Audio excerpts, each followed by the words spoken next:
Law Insight Law, protecting your rights with integrity. LLB final ইয়ারের ভূমি আইন, registration আইন এবং সরকারি দাবি আদায় আইনের যে ভূমি আইনের যে অংশ আছে, এই ভূমি আইনের অংশের প্রতি বছরই প্রায় 1-2 বছর পরপরই বা মাঝে মাঝে পরীক্ষাতে টিকা এসে থাকে। ভূমি আইনের 5 নম্বরে বা ভূমি আইনের শেষ নাম্বারে যে প্রশ্নটা হয় 5 বা 6 নম্বর, এই টিকাগুলো প্রায়শই পরীক্ষায় হয়ে থাকে। যদি এবার টিকা এসে থাকে তাহলে এই যে টিকাগুলো দেওয়া হচ্ছে, মোট 12টা টিকা দেওয়া হচ্ছে, এর মধ্যে পড়লে আপনারা কমন পাবেন।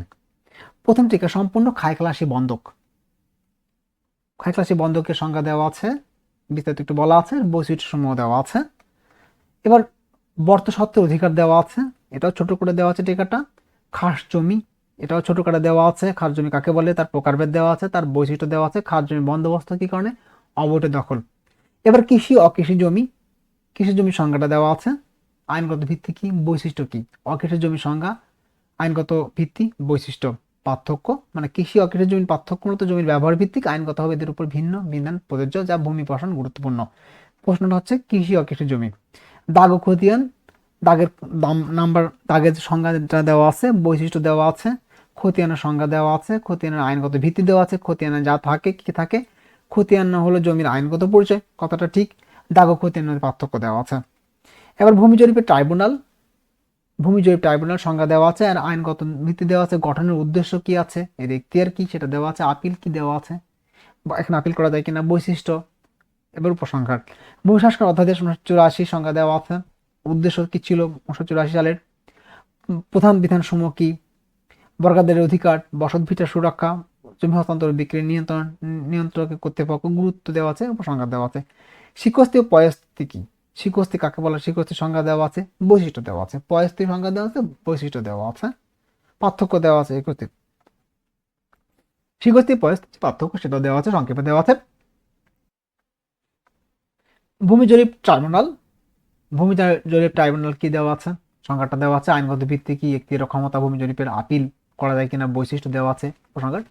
লাখেরাজ সম্পত্তি, লাখেরাজ সম্পত্তি হলো সেই জমি বা সম্পত্তি যা আয় বা ফলন সরাসরি রাষ্ট্র বা সরকারি প্রতিষ্ঠান সংগ্রহ করে এবং ব্যক্তিগত মালিকানা সেখানে থাকে না। এটি সাধারণত সরকারি দেওয়া দখলাধীন সম্পত্তি, তবে খাস জমি বা অন্যান্য সরকারি আয় ভোগযোগ্য সম্পত্তি থেকে অন্তর্ভুক্ত। ঐতিহাসিকভাবে লাখেরাজ বলতে বোঝায় হতো এমন সম্পত্তি যার আয় বা ফলন রাজস্ব বা রাজ পরিবারের কাছে যায়। এর বৈশিষ্ট্য দেওয়া আছে, উদাহরণ দেওয়া আছে, উপসংহার দেওয়া আছে। জোত জমা নাম্বার 11, জোত জমা হলো একটি জমির মালিক বা অধিকার সংক্রান্ত নথি বা রেকর্ড। মূলত মোট জমি বা মৌজাকে ভাগ করে আলাদা জোত বা অংশে ভাগ করা হয়। সেখানে প্রত্যেক অংশের মালিক নির্ধারিত, এটি কৃষক বা টেনান্ট ভূমি অধিকার কর ফসল হিসাবে নির্ধারণ ব্যবহৃত হয়। এর বৈশিষ্ট্য দেওয়া আছে, ব্যবহার দেওয়া আছে। পত্তনী তালুকদার, পত্তনী তালুকদার হলো এমন একজন ভূমি অধিকারী যাকে স্থায়ীভাবে জমি দেওয়া হয়। এই জমিতে সে ফিক্সড ভাড়া কর দিয়ে অধিকার ভোগ করতে পারে। এটি হ্যারিটেবল, উত্তরাধিকার যোগ্য বা ট্রান্সফার যোগ্য। এর বৈশিষ্ট্য দেওয়া আছে। এই মোট 12টা, এই মোট 12টা যদি আপনারা পড়ে থাকেন তাহলে আপনারা অবশ্যই যদি টিকার অংশে প্রশ্ন হয়ে থাকে এখান থেকে কমন পাবেন। আর এটা ডিসক্রিপশন বক্সে ভিডিওটার টিকার অংশের যে একটা পিডিএফ লিঙ্ক দেওয়া থাকবে, সেখানে ঢুকে আপনাদের পিডিএফ এর লিঙ্কে প্রবেশ করে এটা পিডিএফ আকারে পড়ে নিতে পারবেন। এগুলো পড়লে আপনারা পূর্ণাঙ্গ মার্ক পাবেন। ভালো থাকবেন, ধন্যবাদ সবাইকে।